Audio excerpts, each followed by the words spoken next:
Winning cures everything. Now for your hosts, Gary and Chris.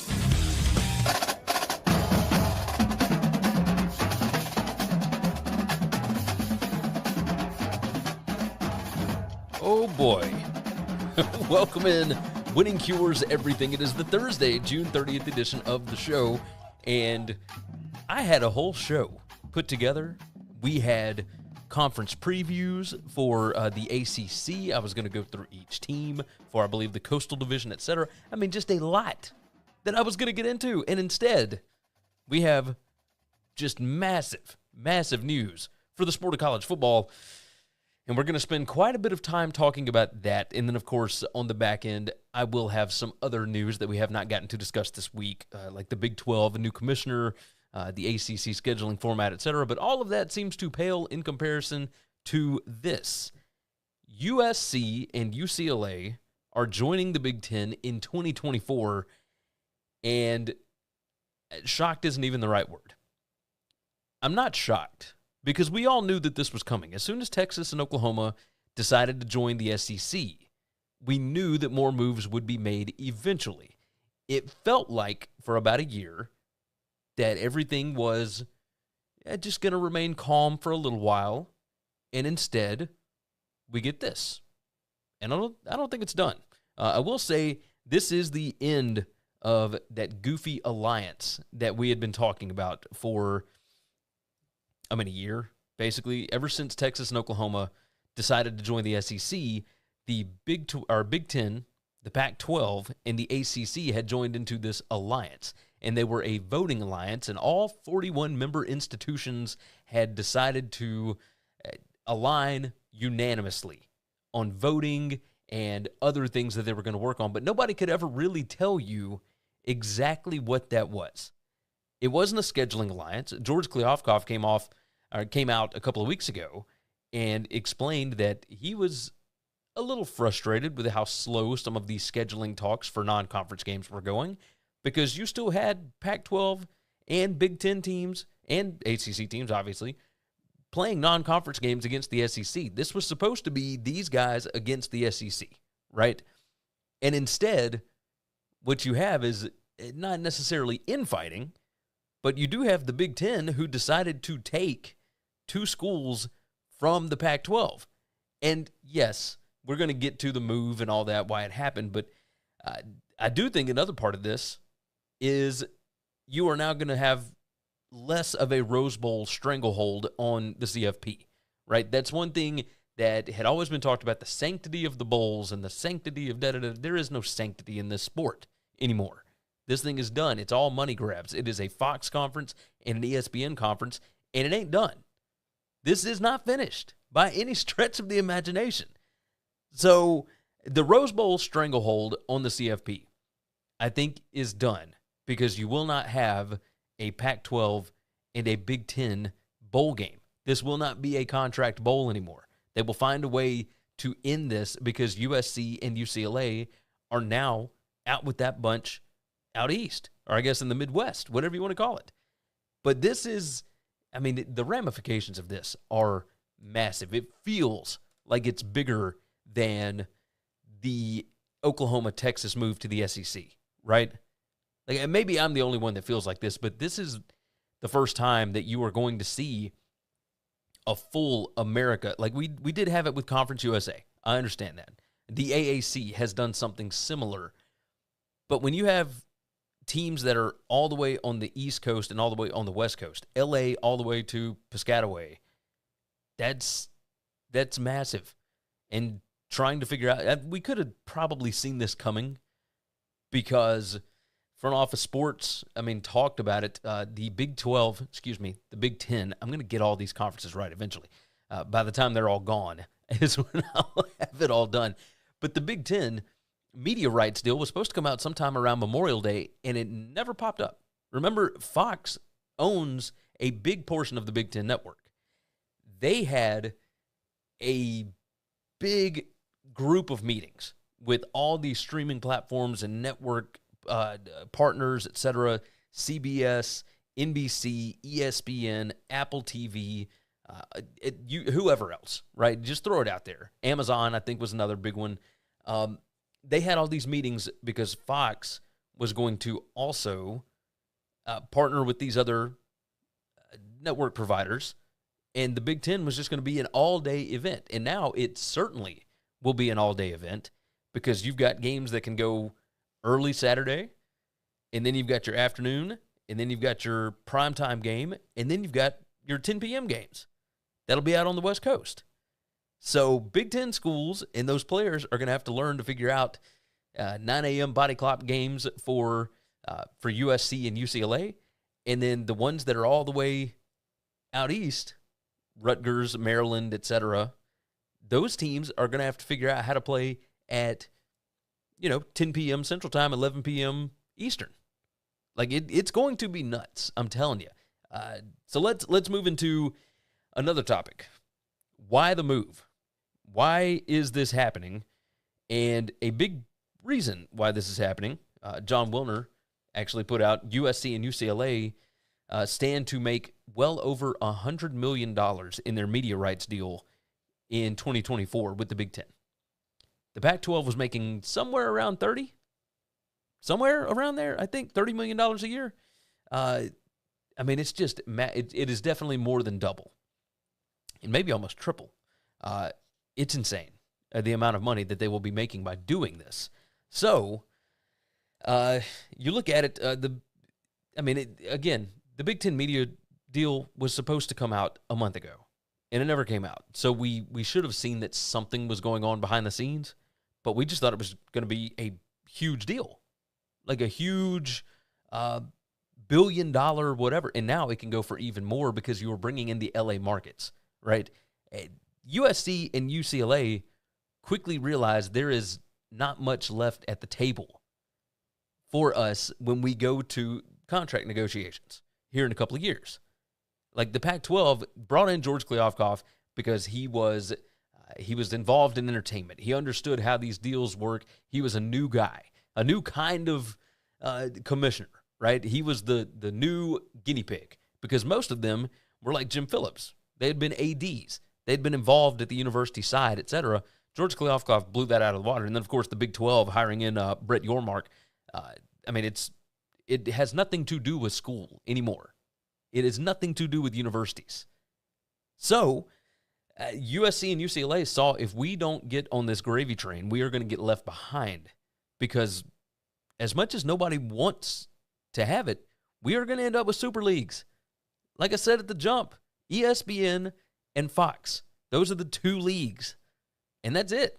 That CBS ain't involved, NBC ain't involved. All of them may get some secondary rights, etc.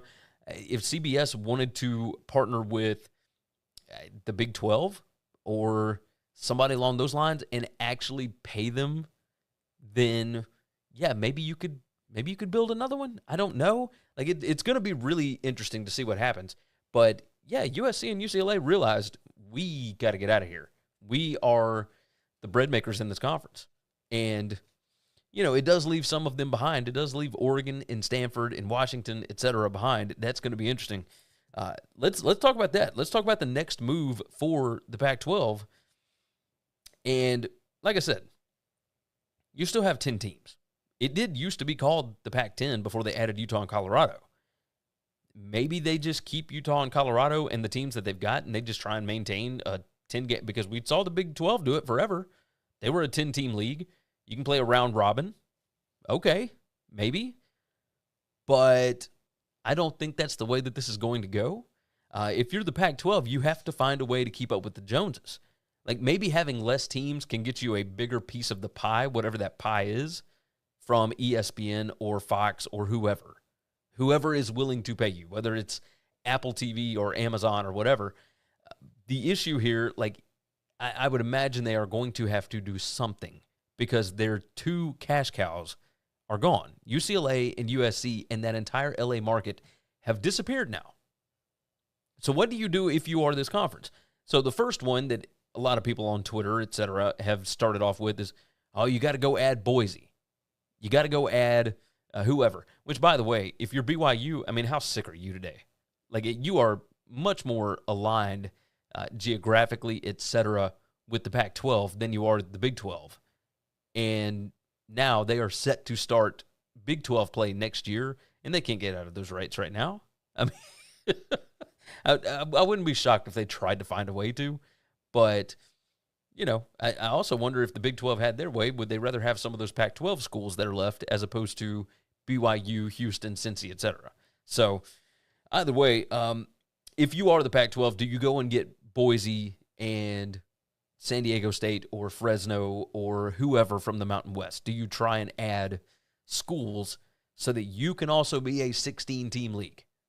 Like, try and get up to that number with teams that are somewhat valuable and maybe a bigger, because they've always vouched for the Olympic sports, et cetera, which this is another interesting part of that. Like, what are you going to do with these Olympic sports, sending them all the way over to the East Coast? I mean, I don't know how this is going to work. But if you don't add Boise and San Diego State, et cetera, whoever from the Mountain West, if you don't get those teams, do you try and partner with the Big 12? Do you join make it a super conference by joining those two conferences together? Because Chris and I have said, and I've been pushing more so than Chris, I believe, I think that we are headed to 4 super conferences. Now, it may just be 2. I may be completely wrong. But we've seen this in FCS, et cetera, where you've got like a 24-team league, and yes, it got crazy, and it's not a 24-team league anymore. I think it was the WAC that did this in FCS football. I mean, they had 24 teams in one conference. It's not out of the realm of possibilities. But I will say that by joining up all of these, you hate to call them rejects, but these are the teams that the other big conferences did not want, right?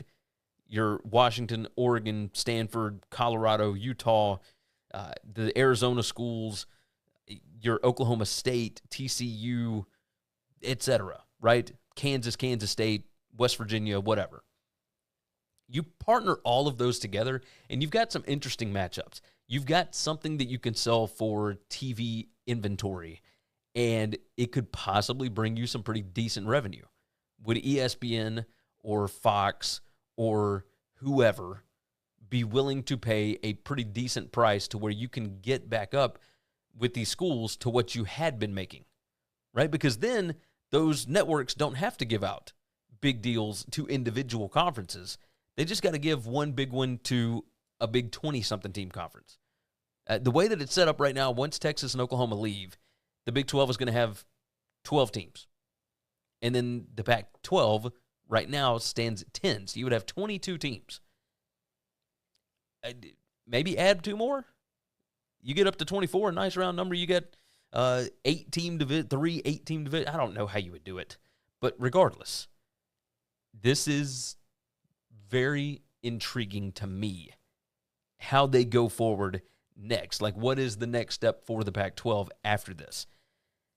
On top of that, let's talk about Notre Dame for a minute, because that's the big cash cow. That's the one that everybody immediately jumped to.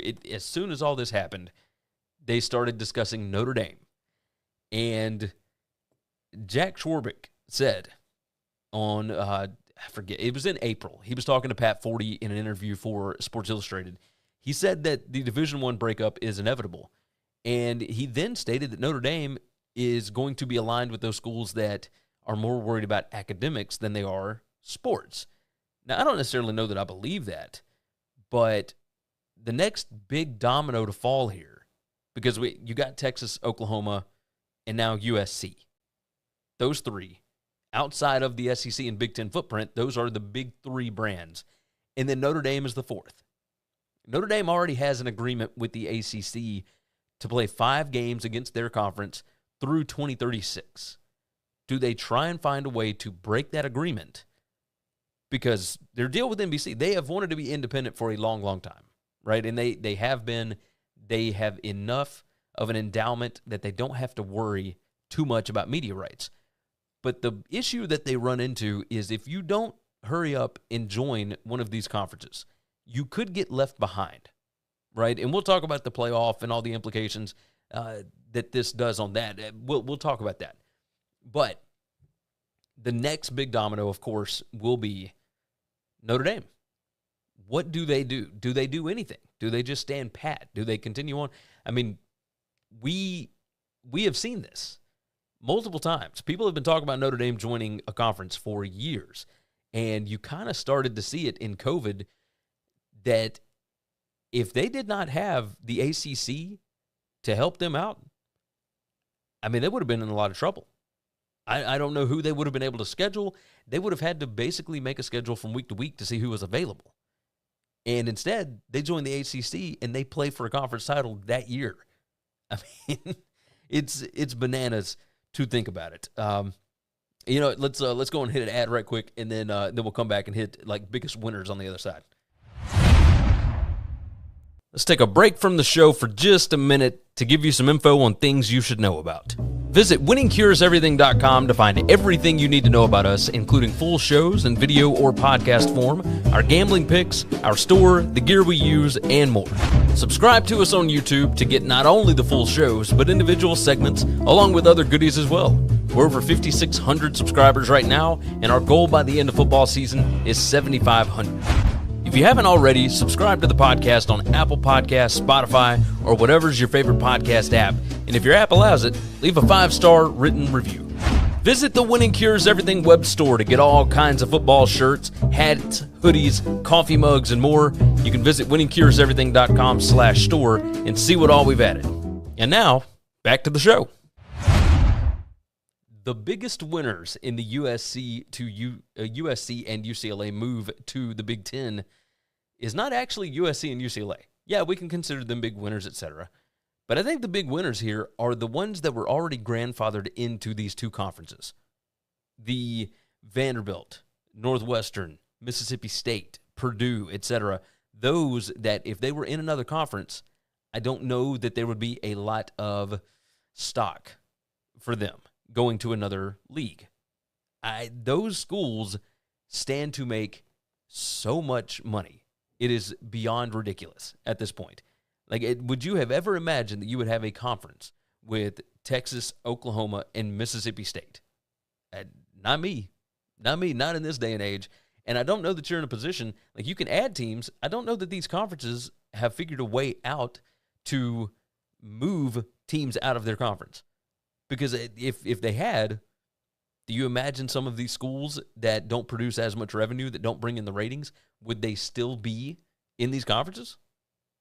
I seriously doubt it. This is a whole new world. And for those of you that are fans of those schools, I understand. I am not trying to hurt your feelings, right? But we're looking at this from a business perspective because that's what all this has turned into. It is a complete business. There is nothing about geography or tradition or anything along those lines. This is money. These TV networks that have just been hemorrhaging money, right?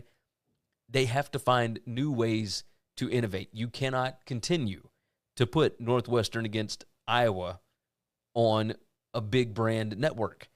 It doesn't draw in the same kind of eyeballs. That's why you have Ohio State, Michigan, Penn State, Nebraska, whatever, for your big-time, prime-time spots on Fox. And then for CBS, it's why you get an Alabama-Tennessee game that's a 3-touchdown spread as opposed to a really good matchup between a good Mississippi State and a good Kentucky team, right? It's why we've seen that, because ratings matter, and the fans of those schools will watch those teams, regardless of whether they're good or not, right? That's the issue that we're running into with this.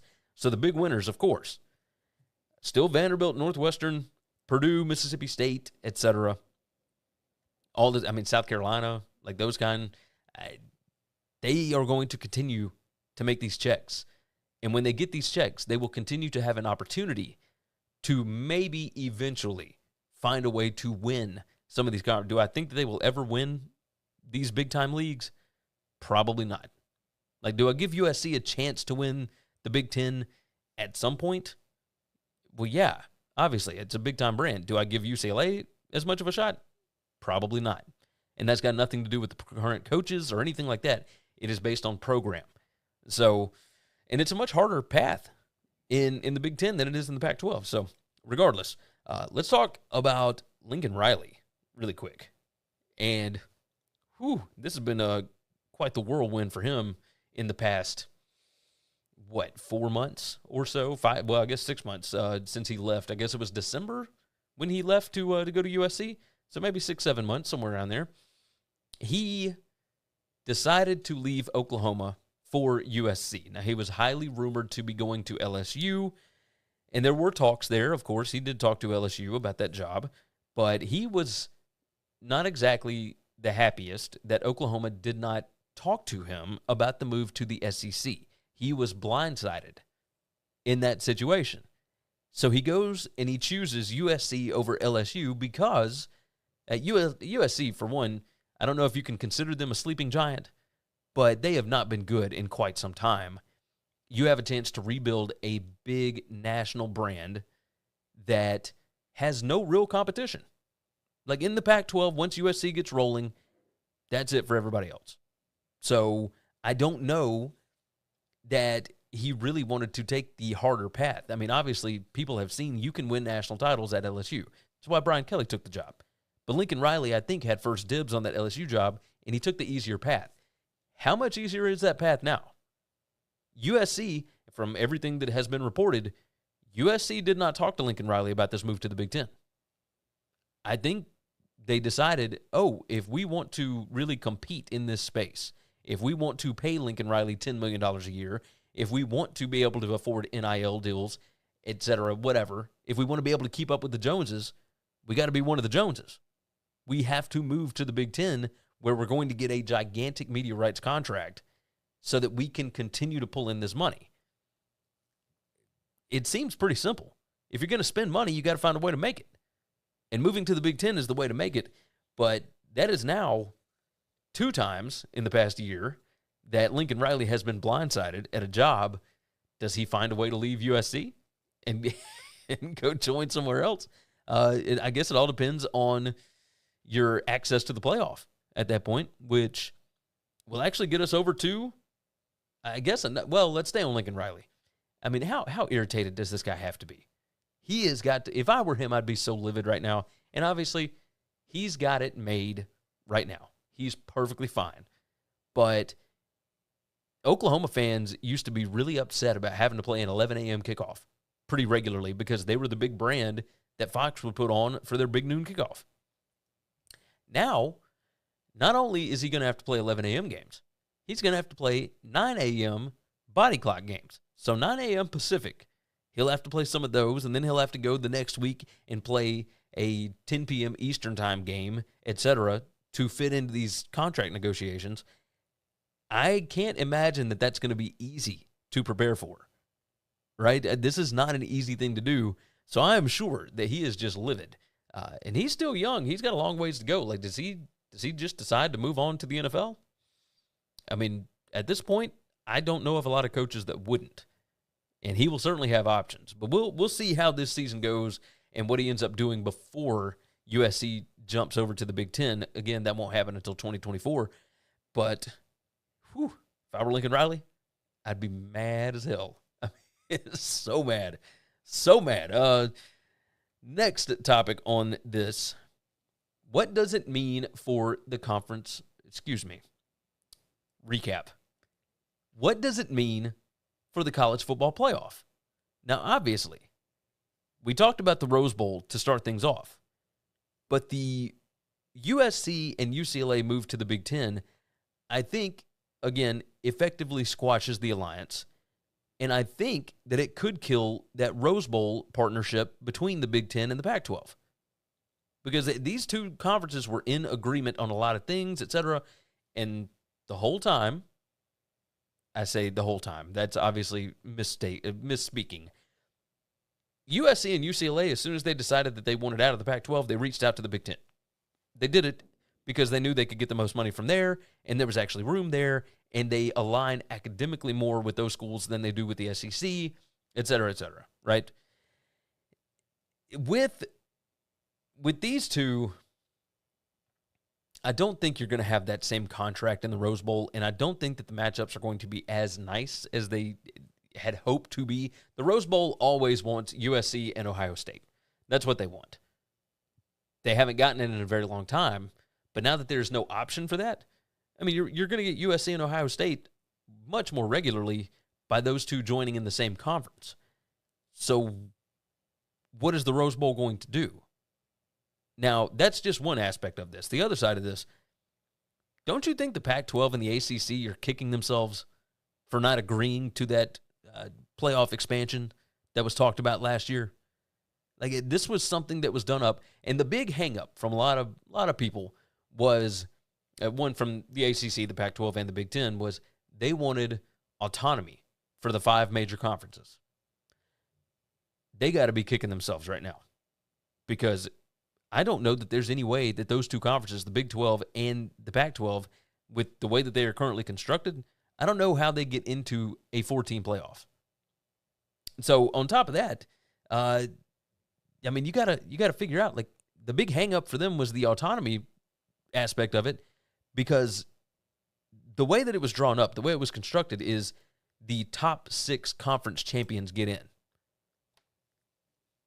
If you were going to get in, if you were going to be a conference champion in those leagues, you were going to be ranked in the top 6 anyway of those conferences.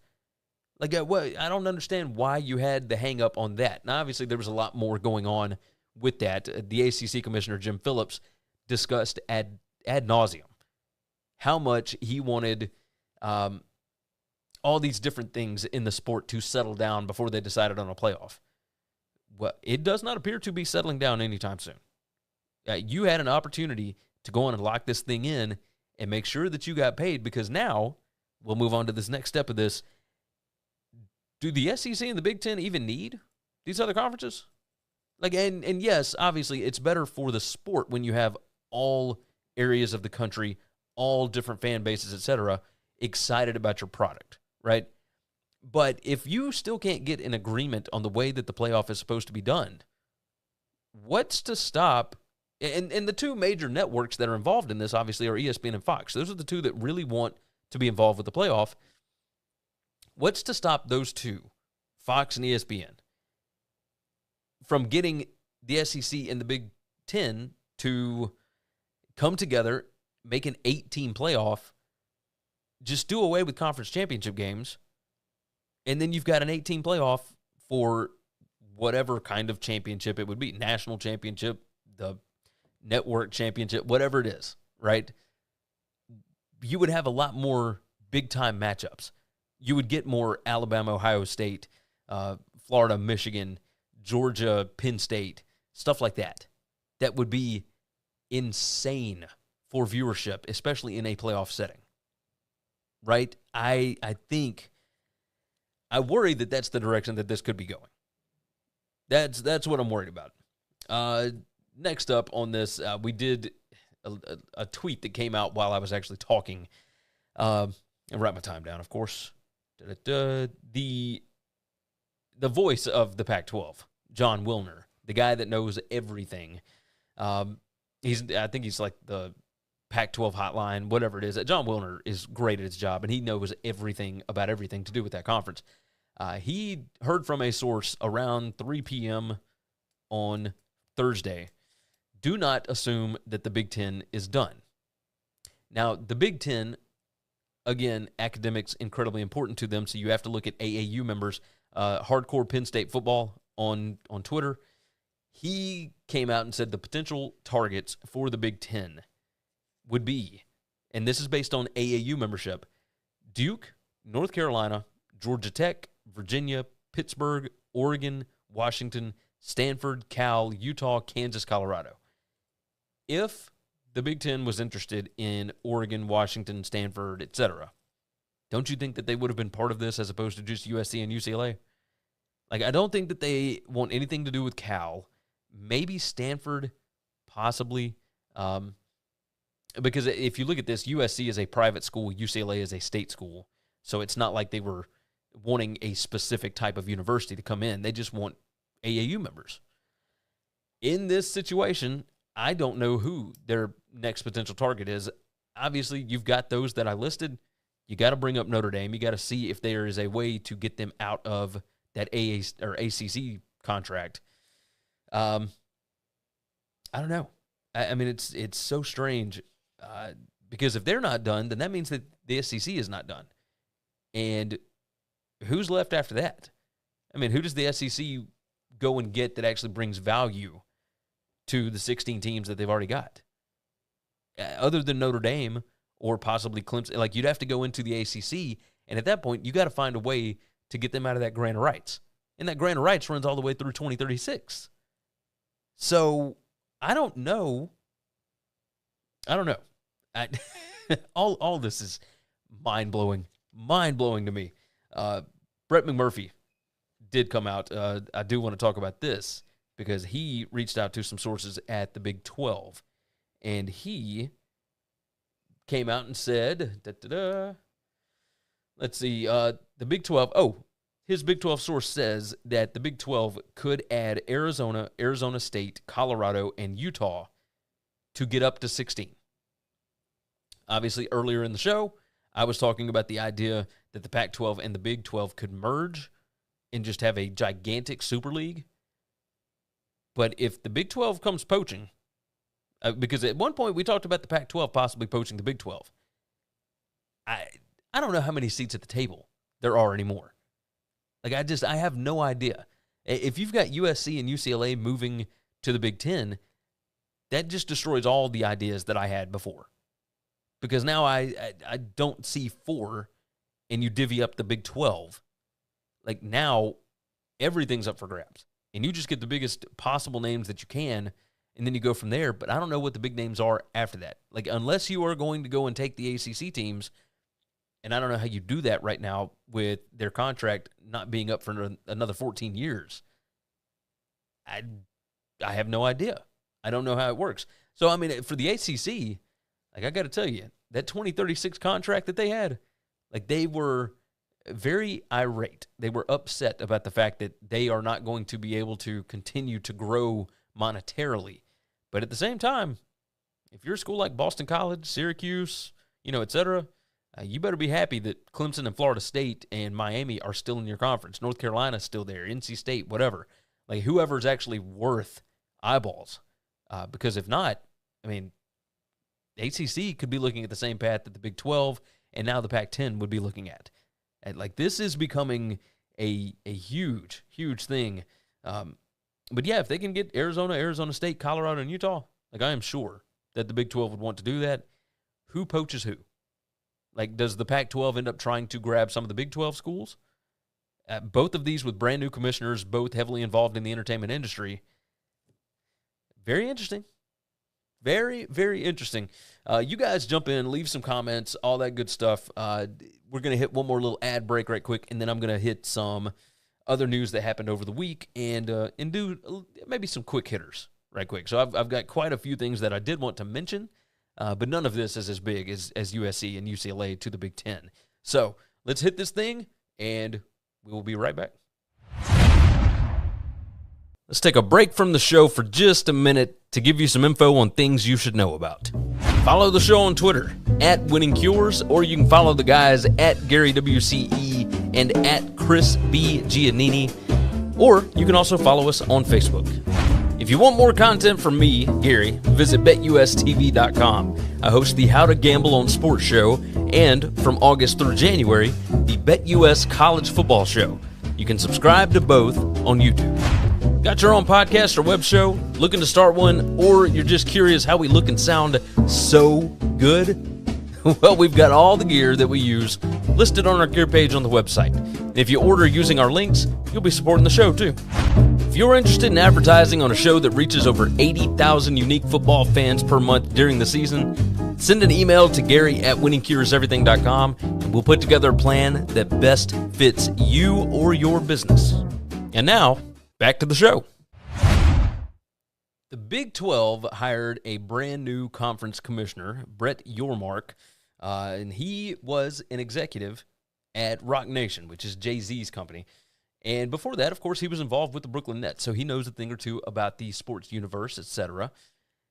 Again, this is a guy that is involved in the entertainment industry. He understands that side of it.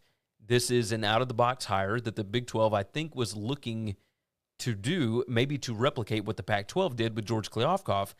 Of course, obviously, we've seen what has happened with the Pac-12, but the Big 12 here stands to try and figure out a new way to monetize their product, right?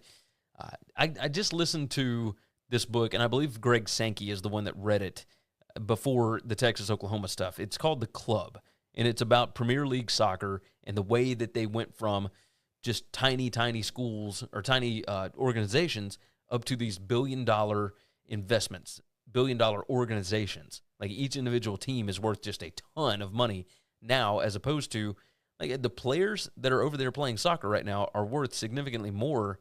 Like they make more money than what those teams were actually worth way back when, like maybe late 80s, early 90s. And now, I mean, it's just a massive, massive global phenomenon. Do they bring in this guy to try and figure out a way to monetize different ways? Like, is it not just a single TV contract? Do you find a way to get involved with multiple networks, and that way those multiple networks end up giving you more money for individual pieces than what you would have gotten just for an overall deal? Like, is there a way to do that? And I'm sure that this guy is creative enough that he will find a way to make this work for the Big 12. But, man, it's not even his first day on the job. I believe July 1st is his first official day, and the entire college football world, which is the entire college sports world, is on fire. It is a tire fire right now. Like, tire fire, dumpster fire, whatever you want to call it. It is chaos in this industry. And he gets to start day one by probably trying to reach out to third parties that may be interested in moving to the Big 12. Like maybe there's more expansion on the horizon, etc.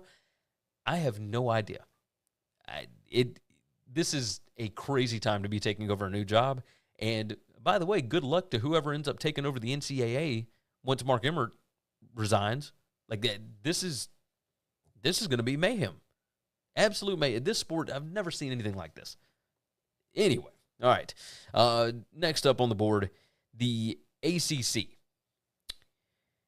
The ACC decided to release their new scheduling format for the 2023 through 2026 football seasons, and it was an 8-game scheduling format. 3 permanent rivals, 5 rotating, and then 5 rotating the year after that. So it's 3-5-5. There are 14 teams in the conference. This scheduling format only works if there are 14 teams in the conference. But the way that it is set up currently, one, the reason they did not move to 9-game schedules is because there's no reason to. Like you don't have to move to 9. Like you're not going to get any more money out of ESPN for these deals or for these extra games, so why would you do it? And it's kind of the deal with the SEC, right? Like why would the SEC move to 9? But with the SEC, there are 16 teams. With 14 teams, with a 3-5-5, you will play every team in the conference twice in 4 years, which means home and away. That's a pretty good deal. You get to see everybody in the conference within 4 years. Really within 3 years. So it's interesting. Like it's a good way of going about it. The other reason why you don't move to 9 right now is because you still have to accommodate Notre Dame. Notre Dame has 5 contracted games every single year with the ACC all the way through 2036. And the negotiation for that was Notre Dame could not join any other conference other than the ACC as a full-time member between now and 2036. I love this. I like what they're doing here because they are standing pat, just waiting it out and hoping that nobody finds a loophole that gets them out of this grant of rights. That's their biggest thing. So I do like the scheduling format. The only flaw with it is every single year that you do this, you have at least 3 teams per season that could go undefeated, right? So if you have all 3 of those teams that could possibly go undefeated, if they all do it in 1 year, what is that conference championship game going to look like? Like who gets in? They released tiebreakers. I haven't read through all of them because, again, the college football world is on fire. But I am curious because, you know, if you do have one of those situations where you have 3 teams that end up undefeated, does it go to playoff rankings? Does it go to something else? I mean, the odds of it happening are extremely unlikely. But there is still a possibility out there. You know, it's the Dumb and Dumber thing. So you're telling me there's a chance? Yeah, apparently we are. So once we move to, and now I'm curious about this because once the SEC decides to change up schedules, once the Big Ten decides to change up schedules, what are they going to do? Is it going to be 1-7? Is it going to be, 2-6 or what? Whatever it is. What will they end up doing? How can you get through the entire rest of the conference? I have no idea.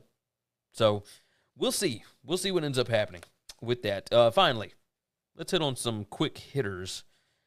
And this is stuff that, don't have to spend a long time on. But Kentucky added 2 transfer running backs. I believe one was from Sam Houston State, another one from Tennessee. And those guys, I would imagine, are being brought in because things have been really quiet when it comes to Chris Rodriguez, the running back. We talked about him on the show not that long ago. There have been rumors flying about all number of things as to why he might not be on the team this fall, or he could be suspended for a while, etc. Nobody has heard anything. And then all of a sudden, Kentucky, in the same week, announces 2 running back transfers that they're taking that will be immediately eligible. So, the other topic, Minnesota. Lots of football drama. You have got players that are speaking out for and against P.J. Fleck. We've heard this for the last 2 or 3 years. A lot of them don't like the way that he runs things, etc. There are some of them that really do. I don't know exactly who to believe or what. I think it is possible for you to be endearing to somebody while making somebody else hate you. It's just strange that a college football coach could do that when it comes to his locker room. I'll say that. So, curious to see what ends up coming out of that, if there will be any fallout from the Minnesota situation. Mississippi State has extended Mike Leach for 2 more years. Mississippi contracts for college football coaches, or really just anybody in the state of Mississippi, cannot go further than 4 years. So you either have to extend them an extra year every year, or you get to a point like this where there were only 2 years left on Leach's deal, and they had to re-up him, right? You had to find a way. He's making $5.5 million per season.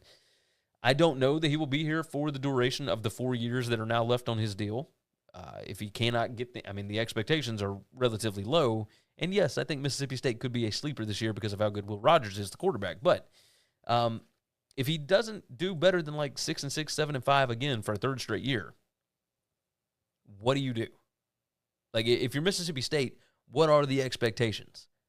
Because they were willing to fire Joe Moorhead after 2 years. And yes, that locker room culture had gotten toxic there. So obviously you knew things were headed in the wrong direction. But he made it to 2 straight bowl games. He was only there for 2 years. He went 8-4 and 6-6 the next year, or whatever it was, 7-5, whatever. But they made it to bowl games. They were doing what you would typically expect a Mississippi State team to do, which is compete to be in bowl games. With Mike Leach, I don't know. So we'll see. 2 more here. Memphis and Boise State have decided to play against each other. They have scheduled a non-conference series. 2023 will be played in Memphis, 2026 in Boise. But again, I don't know necessarily that matchup will actually happen if Boise State ends up in the Pac-12 or if Memphis ends up getting poached to go to the Big 12, etc. Any number of things for these future out-of-conference schedules. Anything could blow these things up. So we'll see. We'll see if they end up playing. 2023, I would imagine, happens. I don't know about 2026. We'll see. And then finally, I had to mention this one.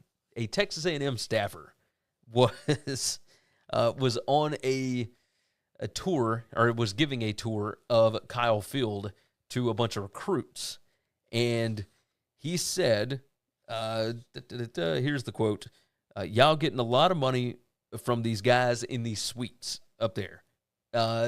He talked not much. It was a very short clip. But for all the people that have been talking about it, for Jimbo especially, for this to come out, not a great look, obviously. It's not necessarily incriminating. It's not whatever. It's just funny at this point, right? Because I have been screaming, if you're Jimbo, why don't you just say, yeah, we learned how to use NIL better than anybody to get this number one class. And instead, he said, nobody got paid, nobody broke any rules, nobody broke any laws, it wasn't money that got these kids to come to Texas A&M. Okay, whatever you say. Like, anytime something like this, him saying all of that makes something like this a much bigger story. Like, just own up to it, or just don't say anything at all. Like, don't come out feeling all upset because somebody said something about you buying a recruiting class. Everybody's buying recruiting classes. Like, it's a new world. Welcome to it. All right, you guys have been awesome. I appreciate all of you for joining the show. If you have comments or thoughts or whatever, please jump into the chat or the comment section. I would love to hear from you. You can also email me, Gary@winningcureseverything.com, or hit me up on Twitter, @GaryWCE. What a wild, wild world we are living in the world of college football now. Unbelievable. Unbelievable. All right, let's go ahead and dive out of here. Again, you guys have been fantastic. Share the show out. Like the video. Subscribe to the channel if you've not already. And yeah, it's going to be a crazy weekend. I hope everybody enjoys the 4th. I don't know if I'm going to have a show on the 4th or on Tuesday the 5th, but regardless, there will be 2 next week. So be prepared for those. And with that said, you guys take care of yourself, take care of each other, and hopefully, all of your tickets cash this weekend. Thanks for listening to the Winning Cures Everything podcast. Out Winning Cures Everything. The website is winningcureseverything.com. Hit subscribe on YouTube or your favorite podcast app. Visit the website at winningcureseverything.com, or you can like us on Facebook or follow us at Gary at GaryWCE or at Chris B. Giannini on Twitter. Share out the show.